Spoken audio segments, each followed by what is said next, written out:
Hey everybody, this is Dr. Fred. Sorry this is kind of grainy. I'm at a hotel. My wife is at a business conference, so I thought I'd tag along with her, and then we're going to have a little bit of a vacay after this. But I got a bit of a rant, and I thought I'd get it off my chest. I am getting sick and tired of the left using low information black people and white people to tell us that there's a racial problem in America.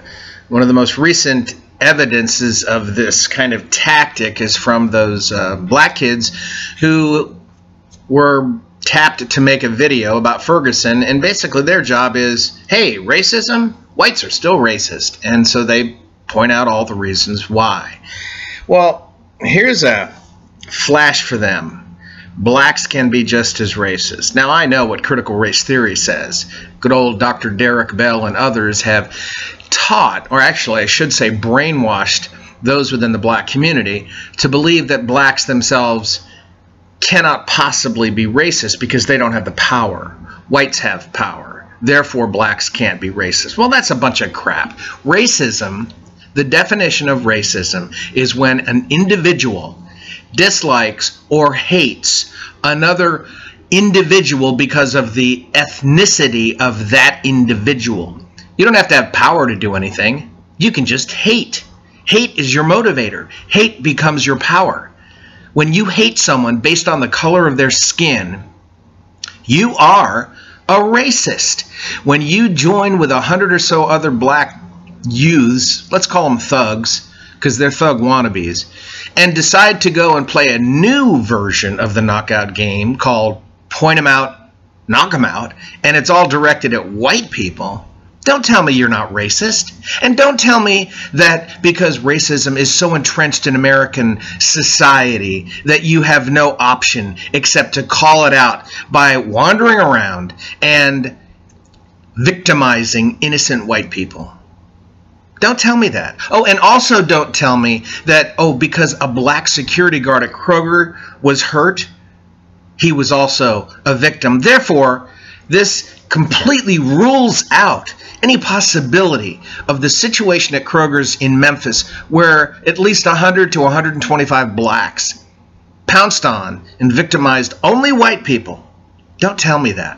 Don't tell me that because a black person who happened to be a security guard, who was probably trying to maintain order or get some semblance of order, was hurt in the process, therefore it's not racist.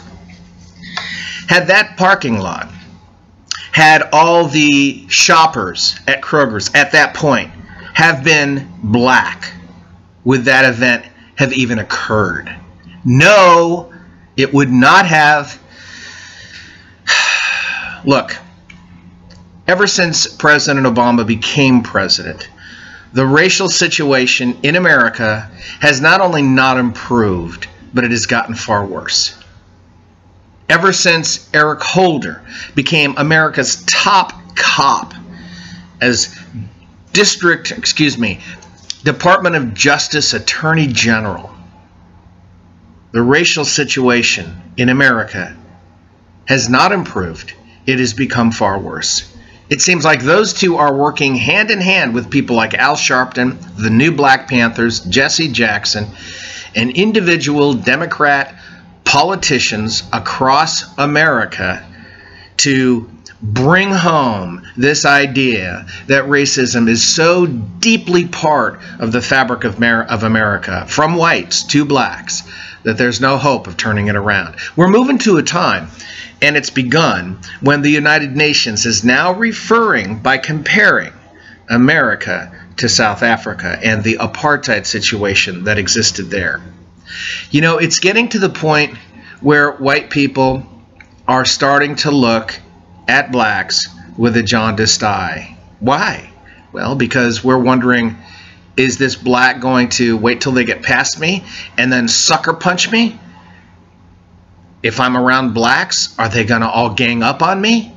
You may think that that's weird, and certainly I'm sure some jackass black will say, oh, that's racism. Really? Well, why don't you view the video by the young people out of Ferguson, one of whom tries to imitate a white person. Now, if I sat there and tried to imitate a black person, oh, that'd be racist, wouldn't it? It's okay to imitate a white person, though, isn't it? From a black person. It's okay to call us racist. Yeah, sure, because we're the problem, aren't we? It doesn't matter that both my grandparents came over here, went through Ellis Island, and never owned a slave. Came here well after the Civil War. It doesn't matter that I have never owned slaves. It doesn't matter because there's this unproven theory that's part of critical race theory that says, hey, you're white, therefore you're privileged. Bullcrap. I'm not privileged. I don't have a white caucus in Congress. I don't have white groups standing up for me. I don't have white community agitators flying in as soon as a white person like Dylan Taylor is shot by a black cop, like the black community has when they have a situation like the Mike Brown situation, and lo and behold, Al Sharpton can hop on a plane and be in Ferguson, Missouri the next day and start his race baiting. Oh, that's perfectly okay because I'm privileged. So no one gets to stand up for whites because we're privileged. And blacks can't be racist because, well, they don't have the power. Of course they have the power. They have the power to kill. They have the power to assault. They have the power to rape. They have the power to break the law. Look, folks, this isn't going to work if we allow this to continue. It just is not going to work. It is coming to a head. And who's allowing that? President Obama, Eric Holder, and other black leaders who are loving it. Loving it. I'm Dr. Fred. The situation needs to change. And only people can help make that change. I hope you're with me. Thank you for listening.